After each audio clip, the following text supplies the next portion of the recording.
की पुकार अनसुनी न करें। पुस्तक विषय कायरता और भीरुता का कलंक स्वीकार नहीं।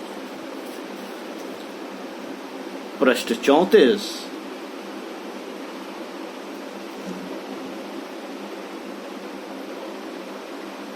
लेखक पंडित श्री राम शर्मा आचार्य आपको पढ़कर सुनाता हूं। गुरुदेव के विचार सुनिए।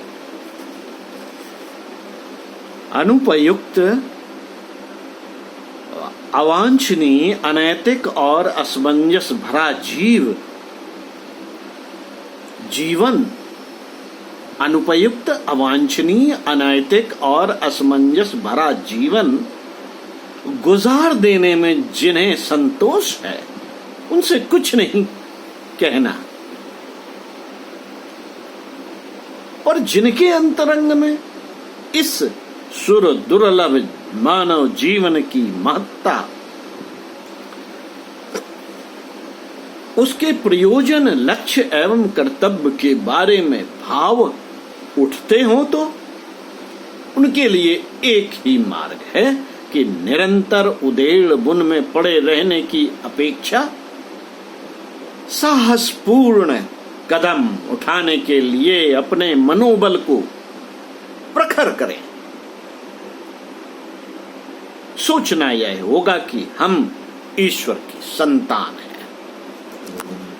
सोचना यह होगा कि हम ईश्वर की संतान हैं, उसी के साथ हम जुड़े हुए हैं, उसी के सामने हम जीवन के सदुपयोग दुरुपयोग करने के उत्तरदायी हैं।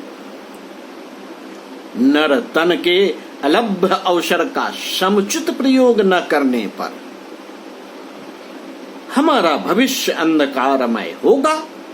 नरक योनियों में भ्रमण तथा अंधकारमय भविष्य की यातनाएं हमें सहनी पड़ेंगी। यदि प्रस्तुत सुअवसर का सदुपयोग कर लेते हैं तो आत्मकल्याण, पूर्णता एवं परम लक्ष्य की प्राप्ति का आनंद हमें मिलेगा।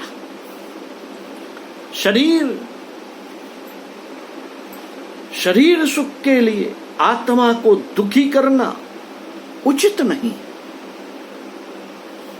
शरीर सुख के लिए आत्मा को दुखी करना उचित नहीं। तुच्छ मनोरंजनों के लिए जीवन के उद्देश्य को भुलाया नहीं जाना चाहिए। आत्मा की पुकार और परमेश्वर की वाणी को अनुसरणीय नहीं किया जाना चाहिए। लोग क्या करते और क्या कहते हैं, इसी आधार पर हमारी गतिविधियां नहीं चलनी चाहिए।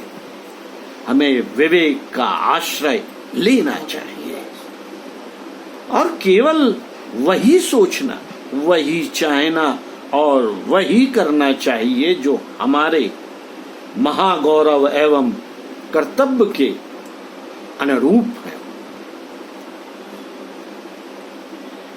साथियों, इस विचारणा को बार बार जब भी अवसर मिले मस्तिष्क में स्थान देना चाहिए। चिंतन और मनन की इन्हीं विचारों को प्राथमिकता और प्रधानता मिलनी चाहिए। अपनी आत्मिक स्थिति और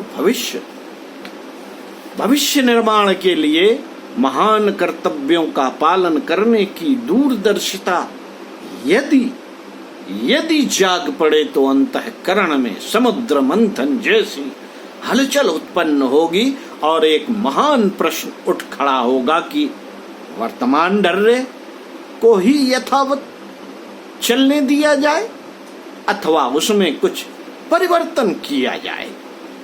जिस तरह अब तक सोचा, चाहा और किया गया है उसी को चलने दिया जाए अथवा कुछ हेर फेर आवश्यक है। यह प्रश्न आपको मथेगा जब बार बार यही बात आप पढ़ें, सुने। ओम शांति। अगले वीडियो में आपको पृष्ठ 35 से पढ़कर सुनाएंगे। ओम शांति।